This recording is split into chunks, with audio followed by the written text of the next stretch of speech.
ہمارے چینل کو ضرور سبسکرائب کریں، پاس دیے گئے بیل بٹن کو ضرور دبائیں۔ بسم اللہ الرحمن الرحیم۔ عن عائشہ رضی اللہ عنہا ان رسول اللہ صلی اللہ علیہ وسلم قال یا عائشۃ ایاک ومحقرات الذنوب فإن لها من اللہ طالبا۔ ام المؤمنین حضرت عائشہ صدیقہ رضی اللہ تعالی عنہا سے روایت ہے کہ رسول اللہ صلی اللہ علیہ وسلم نے ان سے فرمایا اور مخاطب اس طرح کیا، اے عائشہ اپنے آپ کو ان گناہوں سے بچانے کی خاص طور سے کوشش اور فکر کرو جن کو حقیر اور معمولی سمجھا جاتا ہے، کیونکہ اللہ سبحانہ و تعالیٰ کی طرف سے ان گناہوں کے بارے میں بھی انسان سے باز پرس ہونے والی ہے، یعنی ان گناہوں کے بارے میں بھی اللہ تعالیٰ انسان سے پوچھے گا۔ ابن ماجہ میں یہ حدیث شریف موجود ہے جس میں نبی پاک صلی اللہ علیہ وسلم نے گناہوں سے محفوظ رہنے کی وصیت فرمائی کہ کسی بھی گناہ کو چھوٹا سمجھ کے کبھی نہ کرو، اللہ تعالیٰ اس چھوٹے گناہ کے بارے میں بھی تم سے سوال کرے گا، کیونکہ گناہ چھوٹا ہو یا بڑا ہو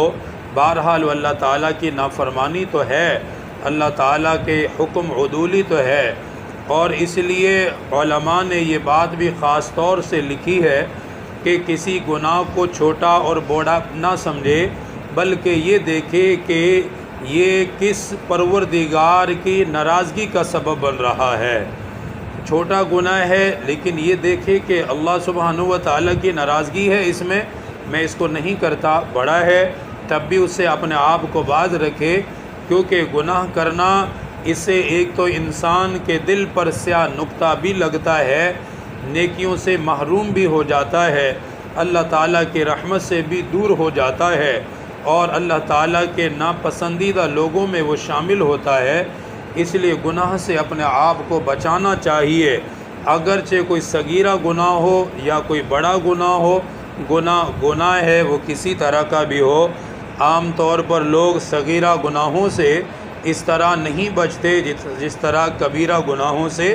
بچتے ہیں، یہ سمجھتے ہیں کہ جی کوئی بات نہیں، تو چھوٹا گناہ ہے اللہ پاک خود ہی معاف کر دیں گے، وہ بات ٹھیک ہے، اللہ تعالیٰ کی رحمت بہت بڑی ہے،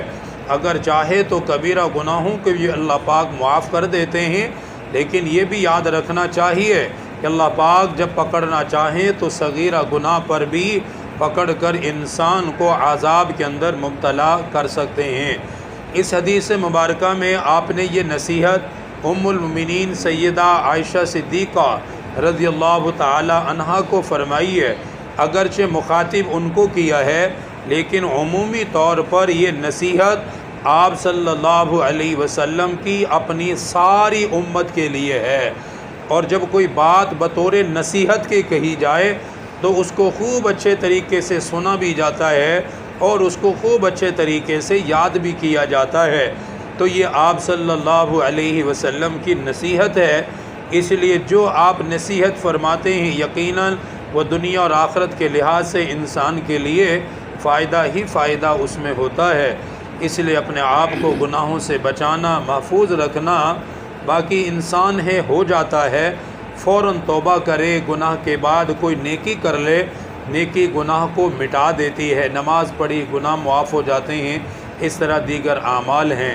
اللہ تعالیٰ اعمال صالحہ کی توفیق عطا فرمائے۔ الحمدللہ رب العالمین، والصلاة والسلام علی سید الانبیاء والمرسلین، ربنا آتنا فی الدنیا حسنہ وفی الآخرۃ حسنہ وقنا عذاب النار وقنا عذاب القبر وقنا عذاب الحشر وقنا عذاب المیزان، رب اغفر وارحم وانت خیر الراحمین، وصلی اللہ تعالی علی رسول خیر۔